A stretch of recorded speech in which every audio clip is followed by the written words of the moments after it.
First at 6, a renewed call for safety changes on Ranch Road 620 at the spot where a fire truck crossed the median and plowed into 5 cars. The fire truck driver had a medical episode, but people who live nearby in Steiner Ranch can't help but wonder if the improvements that they have been clamoring for could have prevented the truck from crossing into oncoming traffic. KXAN's Alyssa Gord is live with an in-depth look at what neighbors and first responders have seen and what can actually be done to help. Alyssa?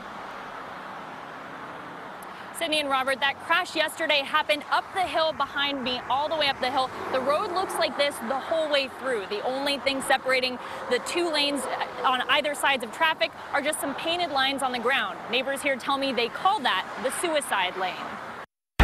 Brian Tomto got the text from his wife. And seeing that truck tipped over, it just my heart kind of froze for a minute there. Tomto runs the Steiner Ranch Neighborhood Association and says everyone's been talking about it. I mean, it's on everyone's hearts and minds, and of course brings up, concerns about safety as well. Neighbors are rallying to get public agencies and officials to make improvements. Safety on 620 has been an ongoing concern.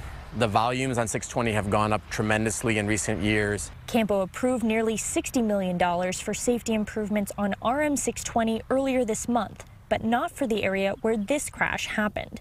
It will become a 6-lane divided highway between SH 71 and Mansfield Dam. The Steiner Ranch Neighborhood Association wants the same thing, all the way up to 183.